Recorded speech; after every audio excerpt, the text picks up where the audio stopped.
seja bem-vinda, seja bem-vindo ao Capital Natural, que agora também é podcast.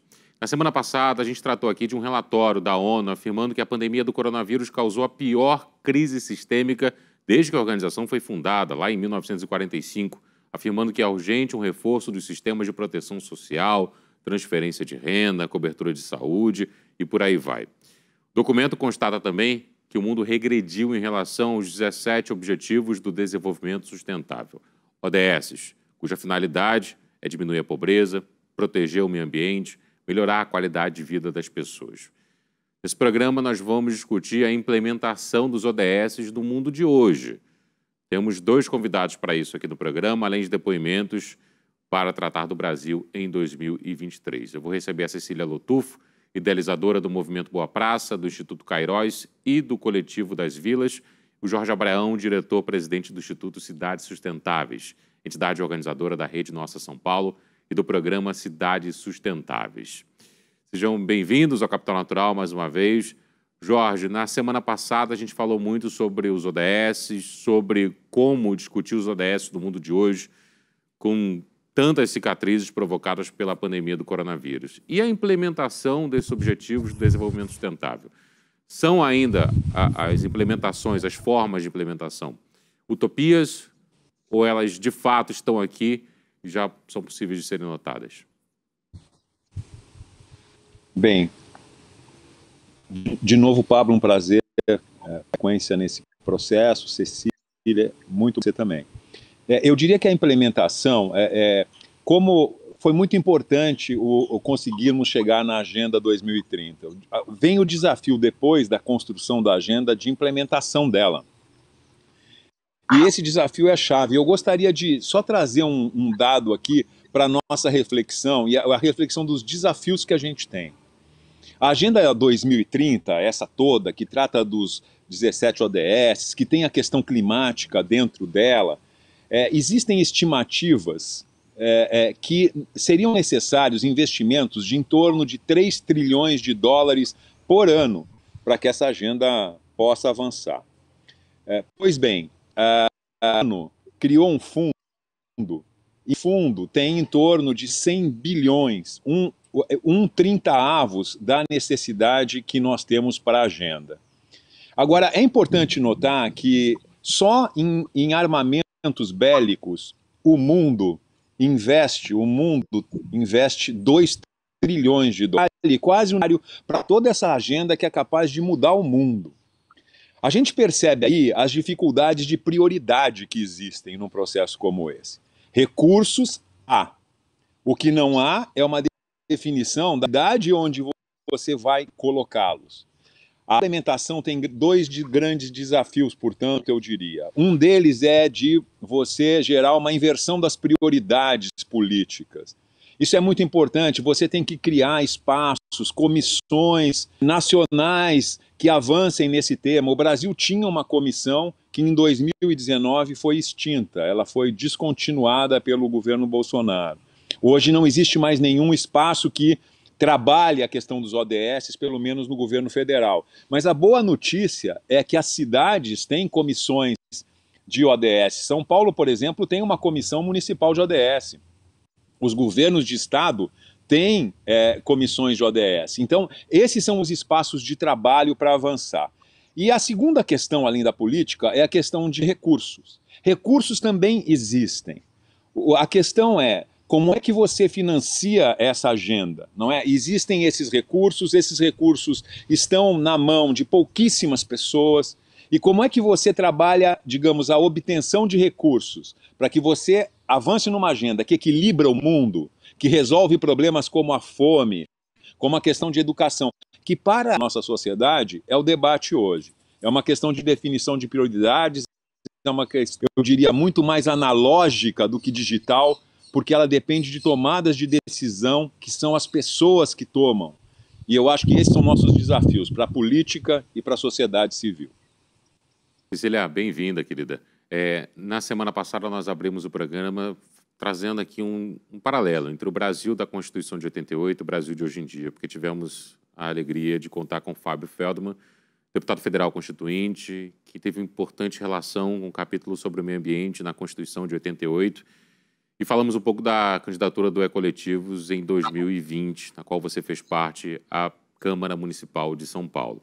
Jorge acabou de citar que a cidade de São Paulo tem, sim, um grupo para discutir o ODS. Como é que a Agenda 2030 foi inserida, ou se ela foi, na candidatura de 2020? O nosso processo foi um pouco o inverso, né? A gente foi aprendendo com a prática, entendendo o quanto que a gente pode fazer e transformar a partir dessa prática, entendendo que a nossa saúde, que a nossa sanidade no mundo, né? Nossa conexão com o lugar onde a gente ocupa faz parte dessa transformação, e a partir daí a gente foi descobrindo o quanto tudo isso era importante para uma agenda mais ampla, né? Então, a agenda, ela veio depois, curiosamente, né? Eu participei, inclusive, da construção da Agenda 2021, mas a gente agora está nesse processo de reestruturação, né, para pensar do que temos, o que vamos construir, né? Dentro dessa pandemia, muita coisa mudou, né? Muita coisa precisa ser repensada, mas assim, o nosso projeto, ele parte de um princípio que é o ecossocialismo, né? Que é uma ideia de mundo que traz junto, no mesmo lugar, a questão social e a questão ambiental. Hoje a gente vê muita disputa entre essas duas áreas, né? Por exemplo, no âmbito dos mananciais, né? Então, as pessoas que moram no entorno dos mananciais, elas são atacadas pela área dos ambientalistas, porque elas estão ocupando uma área de preservação, né? Por outro lado, tem toda uma luta por moradia, que fala, pera, mas a gente precisa de lugar para morar e tal. Estou pegando um exemplo bem complexo, né? Mas, assim, é uma briga, de fato é uma briga, né? É uma briga também, por exemplo, nos topos de montanha, que são áreas de proteção permanente e que estão sendo ocupadas por favelas, por grupos que não têm onde morar. Obviamente tem outros fatores aí, tem milícias ocupando e vendendo lote, tem um monte de outras coisas, mas tentando só trazer esse raciocínio à tona aqui, a gente tem um momento que a gente precisa pensar assim, como a gente vai unir uma coisa com a outra? Como é que a gente vai fazer uma resolução que a gente incorpore a questão da moradia com a questão da natureza, do meio ambiente, da biodiversidade, das águas, enfim, de todo o resto, né? E dentro do nosso processo, a gente começou a perceber o seguinte, que as pessoas, como eu falei, inclusive, semana passada, as pessoas, elas se tornam ativas do processo. Então, você tem exemplos, por exemplo, lá na Holanda, você tem casas que são moradias sociais, mas que ela tem uma função, né? Então, a pessoa mora na casa feito por conta de assumir aquela função naquela habitação. E a gente pode fazer isso aqui também. Então, uma casa que está nascente, ela pode ter uma função de reuso dessa água, ela pode ter uma função de medição da qualidade, né? Enfim, então, começar a pensar que essas moradias, né, enquanto sociais e públicas, elas podem se transformar e serem algo produtivo, né? Então, estou trazendo aqui um exemplo, mas a gente pode pensar em vários outros, né? Ouvindo você, Cecília, eu lembrei do Igor Vieira. Recentemente eu conversei com ele aqui dentro do Capital Natural. Ele é coordenador do Will Brasil, da Waterlution, programa que tem o objetivo de mostrar aos moradores, principalmente de áreas que têm seríssimos problemas de saneamento básico, a importância que tem discutir preservação do meio ambiente. Discutir preservação do meio ambiente não é algo que está só na academia, e é isso que ele quer deixar claro, ou que está em diferentes áreas da sociedade, mas está ali no dia a dia também, está na torneira, naquela água que está ali vazando da torneira, está na água que não chega e porque tem alguma perfuração no cano no caminho, está sendo desperdiçado em algum lugar. E uma das cidades que o Waterlution atua é Salvador. E aí, Jorge, tem um relatório sobre Salvador, por exemplo, do qual você fez parte, que analisa a capital dos baianos de uma maneira muito interessante, porque vê onde Salvador evoluiu, onde Salvador precisa evoluir na questão de desenvolvimento sustentável também. E pega um pouco disso que a Cecília está falando, né? Da questão de moradia, por exemplo, habitação. É um dos problemas de Salvador, né? Pois é, Pablo, é verdade. Foi bom você falar sobre isso, porque é uma oportunidade, porque nós lançamos no Instituto Cidades Sustentáveis o Índice de Desenvolvimento Sustentável das Cidades. Tem 770 cidades brasileiras em que moram 116 milhões de pessoas, não é? A soma das cidades, que estão nesse índice. Então, a gente consegue enxergar ali como é que essas cidades estão nos 17 ODS. Foi uma iniciativa do Instituto junto com uma instituição que trabalha com a ONU, a SDSN, que o Jeffrey Sachs dirige. É um índice que das cidades brasileiras, é uma inovação, não existe isso em outros lugares do mundo, mas a cidade consegue se enxergar nos 17 ODS. Isso é muito legal, porque você consegue ver onde é que estão as fragilidades e onde é que estão as virtudes da cidade, eu diria.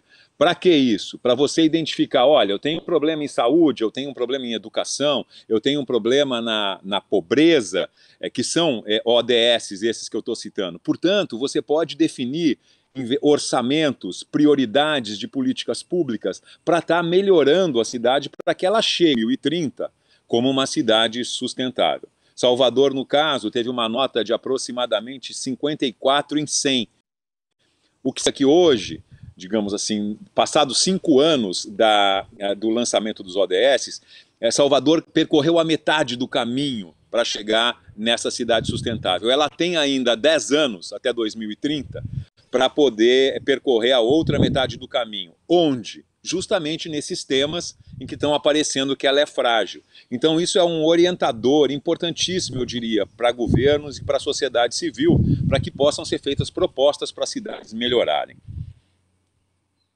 Diga, Cecília, por favor. Não, complementando, assim, essa visão de cidade, melhoria de uma cidade como um todo, né? Falando de São Paulo, que é a minha cidade, uma das propostas que a gente trouxe no E-Coletivo, quando eu fui candidata, foi justamente a gente reorganizar a cidade, né? Para que as pessoas se entendam parte dela. O que acontece hoje em São Paulo é um caos, no sentido territorial, porque você tem vários tipos de administração e subdivisões. Então, você tem as subprefeituras, que a cidade é dividida em 32 subprefeituras, você tem as regionais de educação, que não coincidem com a prefeitura, tem as regionais da CT, que também nem com a de educação, nem com a subprefeitura, tem as regionais de saúde, né, e as UBSs que também não coincidem com nada. Então, de repente, quando você perguntar a qual lugar você pertence, a pessoa, de repente, não sabe como responder, depende de qual a referência, tá? Você está querendo saber em qual âmbito do meu pertencimento. Mesmo os bairros são confusos, né? Você vê o CEP, ele diz um bairro, mas o nome do seu bairro é outro, porque existe uma questão do mundo corporativo que quer fazer o glamour dos bairros. Então, por exemplo, o Alto de Pinheiros, que é o bairro onde eu moro, fica no alto, ele fica baixo, porque, na verdade, é um glamour ser alto, né? Então, quando se houve uma divisão ali, chamou-se alto para ficar bonito. E assim vai, né? A Vila Madalena foi ganhando espaço, a Vila Romana, e bairros mais nobres foram ocupando, espraiando, e a gente foi ficando sem lugar, né? Então, a proposta seria, vamos redividir a cidade de uma forma que ela fique unificada, que as pessoas se pertençam a algum ambiente. Nesse sentido, a gente pensou na questão das microbacias hidrográficas, porque São Paulo é já uma cidade que tem milhares de microbacias que, na verdade, compõem a cidade, que é uma das cidades que tem mais rios no mundo. Então, assim, as microbacias, o que elas trazem? Elas trazem uma visão geomorfológica do espaço, né? E dentro de uma microbacia, né, você tem a água que vai embaixo e você tem uma bacia, literalmente, né? E nessa bacia a gente brinca que o som reverbera melhor. Então as pessoas conversam mais e a gente tem um indicador comum, a princípio, que é a limpeza das águas. Então a gente pode dialogar de acordo com essa limpeza, com esse indicador comum e consegue avaliar se essa comunidade ela está trabalhando direitinho em nome dessa causa. Obviamente, os outros indicadores e as ODSs em si vão se tornando fundamentais, porque nada funciona sozinho. Para você limpar a água, você precisa ter diversidade, você precisa ter menos carros, você precisa mais comunicação territorial, você precisa ter saúde em todos os âmbitos. Enfim, então você vai ampliar a partir de um indicador, que é a limpeza de água, que hoje é algo que é unânime. Então, a gente consegue pegar um indicador que consegue juntar pessoas de todas as áreas em nome de uma mesma causa, né? Isso é um exemplo, obviamente tem vários outros, mas eu só queria agregar aí na conversa. Diga lá, Jorge, por favor. Eu queria aproveitar o que Cecília falou e trazer um exemplo de integração de questões, porque Cecília fala disso, não é? E eu queria juntar também, Pablo, com um ODS, porque também é o nosso tema aqui também está ligado. Eu queria falar do ODS 10, o ODS da redução das desigualdades, que é fundamental. O Brasil, eu queria lembrar, o Brasil é uma das 10 maiores economias do mundo, ele está sempre por ali, mas ele é um dos 10 países mais desiguais do mundo. E isso é algo que, para nós, é vexaminoso, eu diria. Um país que tem tantas condições ser um país tão desigual. E isso diz muito dos desafios que nós temos. Bem, mas a gente faz um trabalho aqui em São Paulo, e eu queria trazer isso, a gente criou um mapa da desigualdade. Nós comparamos distritos dentro da mesma cidade, que é São Paulo, a cidade mais rica da América Latina. E um dado que é muito importante que aparece é que o Jardim Paulista tem uma idade média ao morrer de 81 anos. O Jardim Paulista é um bairro rico. O Jardim Ângela, que é um distrito mais pobre da cidade, tem idade média ao morrer de 58 anos. Portanto, há uma diferença de 23 anos entre dois distritos da mesma cidade, 23 anos de vida. É como se a gente saísse do Jardim Paulista, coincidentemente a 23 quilômetros mais ou menos de diferença, e no trajeto do Jardim Ângela, a gente perdesse 1 ano de vida. Por que acontece isso na cidade mais rica do Brasil e da América Latina? Porque a desigualdade é fenomenal. Porque no Jardim Ângela, o acesso à saúde é precário, a educação tem problemas de qualidade, porque o homicídio do jovem, sobretudo do jovem negro, é muito alto, porque a mortalidade infantil é mais alta, porque a habitação é precária e os serviços de infraestrutura não permitiram muitas vezes nem isolamento, nem as questões de higiene para a população nesse momento de pandemia. Estão aí os problemas de uma cidade muito sérios a serem enfrentados. Seria muito legal, e eu fecho por aqui, nós temos discutido isso com a prefeitura, que tivesse uma meta, que São Paulo conseguisse reduzir a metade a diferença de idade média ao morrer entre um distrito rico e um distrito pobre da cidade. Porque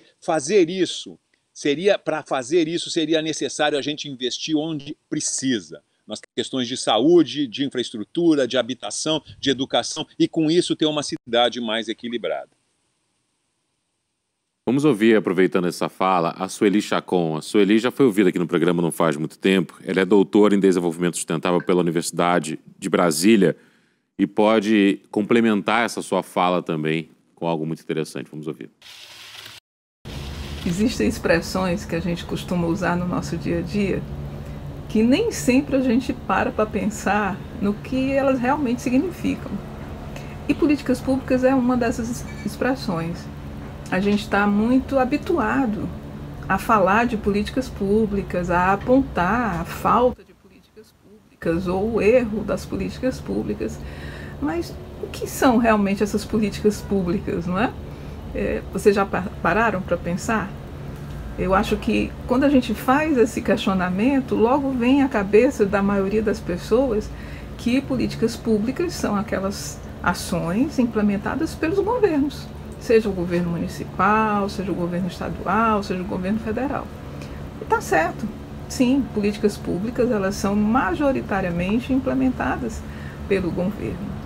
Mas hoje a gente tem discutido bastante acerca de quem de fato implementa essas políticas públicas.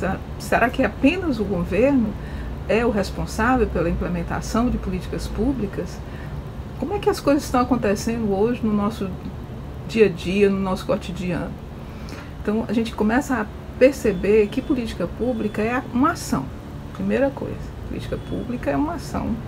E uma ação voltada para a solução de um problema público, um problema que acontece no âmbito do coletivo. Ou seja, não é um problema individual, não é um problema de uma empresa, de uma família, é um problema público que acontece e afeta toda a sociedade. Então, dito isso, o primeiro ponto é esse, né? A política pública está voltada para o coletivo. Mas quem implementa essa política pública? Sim, o governo implementa, as diversas instâncias do governo implementam políticas públicas e devem e são o principal ator nessa implementação. A gente tem a obrigação de implementar a maioria das políticas públicas. No entanto, a gente tem que reconhecer que existem outros atores atuando no coletivo e que estão fazendo políticas públicas, especialmente o terceiro setor, as organizações da sociedade civil que se organizam, essas organizações, buscando solução para problemas públicos que muitas vezes o governo não consegue resolver. São problemas no âmbito mais local, dos territórios, e que precisam de uma ação imediata e muitas vezes é a sociedade civil organizada que dá conta disso. Então a gente tem que reconhecer que essas organizações estão fazendo também políticas públicas. Do mesmo jeito, muitas empresas privadas hoje atuam no âmbito do coletivo, com a sua parte de responsabilidade social, também implementando políticas públicas que resolvem problemas públicos, ou seja, são problemas que dizem respeito a toda a sociedade. Dessa forma, a gente começa a perceber que políticas públicas elas vão além do que simplesmente uma ação do governo, embora a gente tenha que sempre ter em mente que o governo é o principal ator na implementação de políticas públicas. Dito isso, o que é que tem políticas públicas com os Objetivos de Desenvolvimento Sustentável? Tem muita coisa, né? E poderíamos conversar muito sobre isso, mas focando nessa questão de que políticas públicas elas se consubstanciam numa ação, isso está diretamente ligado à obtenção de resultados voltados para os Objetivos de Desenvolvimento Sustentável. Os Objetivos de Desenvolvimento Sustentável, eles vêm de um diagnóstico global mostrando os principais problemas que a humanidade hoje atravessa e que nós precisamos atuar fortemente, urgentemente para resolver esses problemas, para que eles possam ser ou sanados até 2030 ou pelo menos minimizados em suas consequências até 2030, de modo que o planeta como um todo tenha uma melhora na sua condição de vida, né? E aí, como é que nós conseguimos fazer esses Objetivos de Desenvolvimento Sustentável serem alcançados? Principalmente por meio das políticas públicas. Sejam as políticas públicas implementadas pelos governos, sejam elas implementadas pelo terceiro setor, sejam elas implementadas pelas empresas privadas.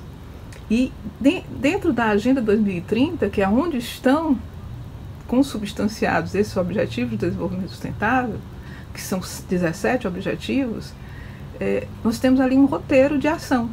E esse roteiro de ação ele pode ser seguido pelos governos, pela sociedade, para que a gente alcance as metas que foram definidas para cada um dos 17 ODSs. Então, cada ODS tem suas metas e tem também seus indicadores, que vão nos dar a condição de avaliar até que ponto nós conseguimos alcançar esses objetivos do desenvolvimento sustentável. E quando a gente fala disso, diagnóstico, uma agenda que tem ali relacionado os problemas públicos, um desenho de políticas públicas, uma tomada de decisão para que políticas públicas nós podemos efetivamente implementar para cada objetivo e indicadores para avaliar esse processo, nós estamos falando basicamente do ciclo de construção de uma política pública. E é isso que a Agenda 2030 traz. Ela traz o roteiro da construção de políticas públicas para que a gente alcance os ODSs. Então, políticas públicas e ODS estão intimamente ligados e são traduzidos na necessidade de ação.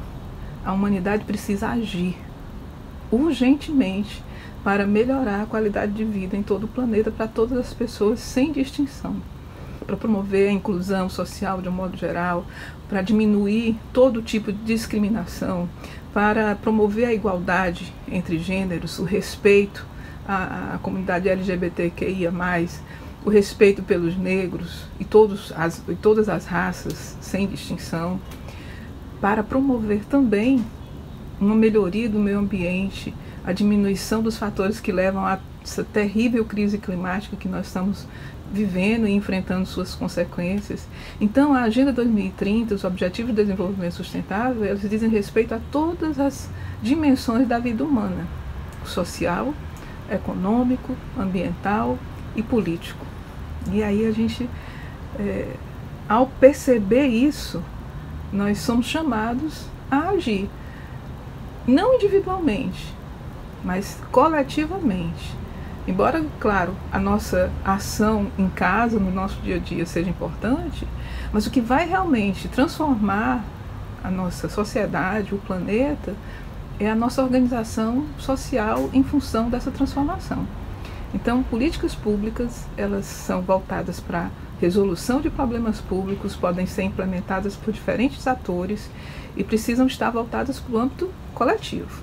E nós, cidadãos, precisamos buscar e pressionar e nos organizarmos também para que políticas públicas sejam construídas em função dessa definição de mundo que queremos, um mundo mais sustentável.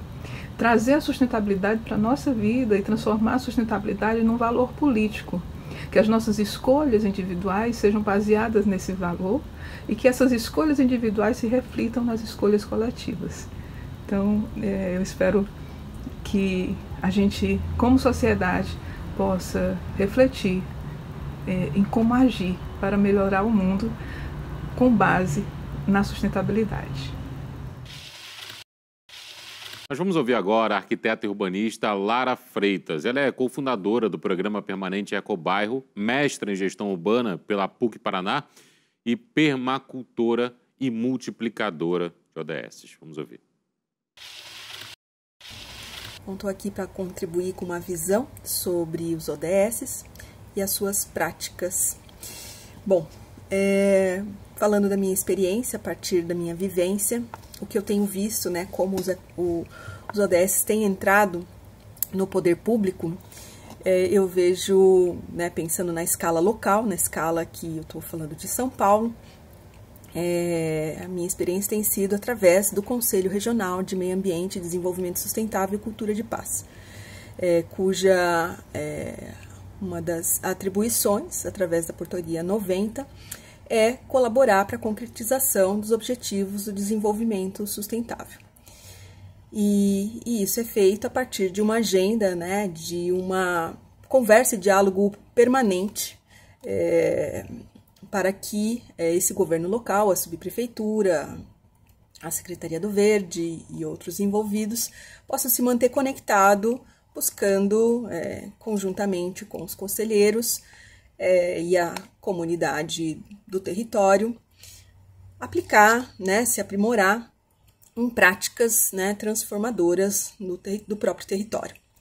Então, né, falo de Vila Mariana, especialmente da Lapa, que é o que eu tenho acompanhado mais de perto, e como isso tem sido feito como o Conselho ele é um campo, né, de aprimoramento de políticas públicas, ações concretas, né, desde o seu desenvolvimento no planejamento, na implantação e no cuidado, né, no pós-execução, como que a gente envolve um número maior de atores para experimentar essa possibilidade, né, entender melhor essa Agenda 2030 e todos os seus objetivos, ao mesmo tempo que se traduz isso em práticas, em realização, transformando o território. Então, através de plantio, de resgate de floresta urbana, de projetos pilotos de arborização de calçada, de hortas, de jardim de chuva, de vagas verdes, né, para permeabilizar o solo, em várias situações. Cada ação, né, é um convite, é um lembrete, é uma oportunidade de incorporar, entender como cada um pode contribuir. E acho que a melhor forma de difundir isso é o campo mesmo de como a gente entende, né, quais são as metas e como a gente traduz isso em propostas do território e como a gente encontra meios de realizá-las. Eu acho que essa maneira mais positiva e ao mesmo tempo produtiva, né, de difundir. As práticas são visibilizar, tangibilizar, eu acho que é o melhor caminho. Ótima maneira de encerrar o Capital Natural, deixando essa reflexão até para uma janela aberta para uma próxima conversa. Cecília Lotufo, idealizadora do Movimento Boa Praça, do Instituto Cairós e do Coletivo das Vilas, muito obrigado. Obrigado também ao Jorge Abraão, diretor-presidente do Instituto Cidades Sustentáveis, entidade organizadora da Rede Nossa São Paulo e do programa Cidades Sustentáveis. A você que nos acompanhou também, muito obrigado. Uma excelente semana pela frente e até o próximo Capital Natural.